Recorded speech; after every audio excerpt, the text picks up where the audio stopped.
What's up guys, Chandra from TechSpace, and today we are going to be unboxing 4 brand new RC cars. They are roughly about the same size and they cost roughly about the same amount of money. And remember, the goal of this is to see which one of them actually reaches the claimed top speed.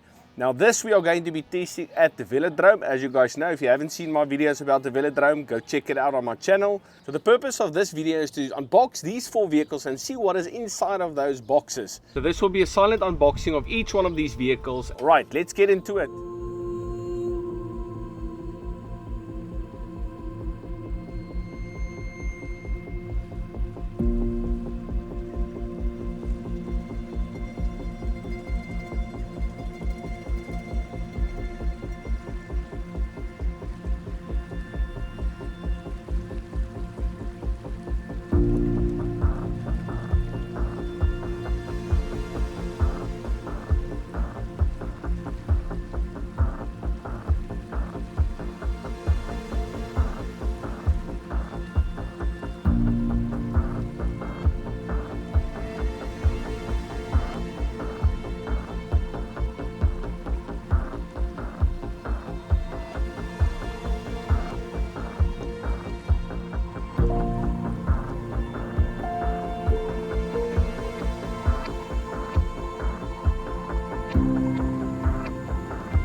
So I've installed all of the vehicle's accessories, and as you can see, they look fantastic.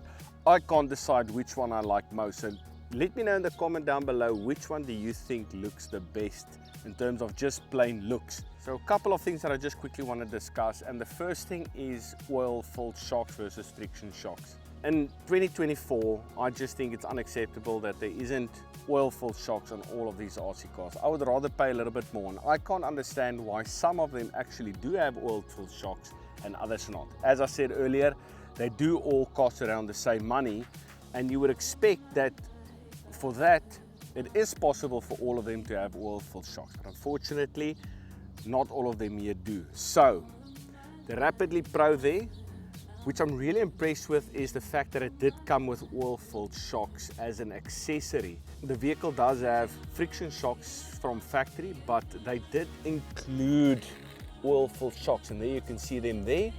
And also what I like about this one is that it's got the C-hub carriers in aluminium, which is an upgrade that I had to do on my other vehicles that is running the same chassis as this. So I'm really impressed with that. Unfortunately, the EWN did not come with oil-filled shocks, and as you can see, it's really bouncy.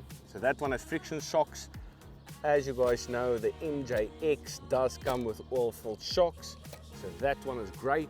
And the one that I'm probably the most disappointed about is the HBX. Why this does not have oil-filled shocks, I'm not too sure, because the cheaper models does actually come with oil-filled shocks. I'm not too sure what is going on there. The vehicle bodies is off, and there is the chassis of each one of these vehicles. Now I want to quickly go through it and just discuss. So you've got a brushless motor with a heatsink. You've got a ESC, which is also a receiver, a 2-in-1 combo. And there you could see is your servo. And this one comes with a 1500 milliamp hour 7.4 volt Li-on battery with a T plug. You don't have any aluminium on this vehicle, which is honestly quite disappointing. I'm really not impressed with this HBX vehicle, as I just feel that they could have done more for the money that you are paying for it. It does, however, have a good metal CVDs at the front and then dog bone styles at the rear, and there is your wheelie bar, which is supposedly, according to the advert on AliExpress, supposed to spark when it wheelies because it's metal. Also does have LED lights. The next one I want to discuss is the MJX, and as you can see here, you've got a LiPo battery, 7.4 volt, 1050 milliamp hour, 25C, and it's got a T-plug connector. But this is a proprietary system that they've got with the MJX batteries. But the chassis does allow you to put in a longer battery should you want to. It's got a separate receiver from the ESC, and you've got a fan on your motor, a cooling fan on your motor, and obviously oil-filled shocks. And then you've got extremely thick drive shafts at the back with CVDs, which is really a fantastic system. These vehicles are known to be extremely durable, and also does have a LED light in the front.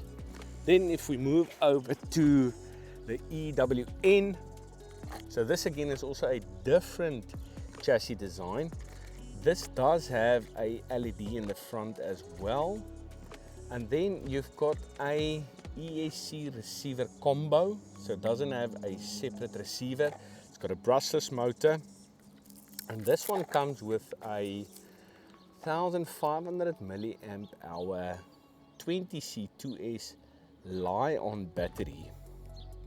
Now this looks a lot like a LiPo, but they reckon it's a Li-on battery. So T-plug, interesting. Again, no aluminium parts on this one. Just all a plastic design. Now there's nothing wrong with it, I just wish that it would have had a set of oil-filled shocks, and on this one definitely the wheelie bar also looks the cheapest. And then last but not least is the Rapidly Pro, which is a very popular vehicle, and like I said, this one did come with optional oil-filled shocks.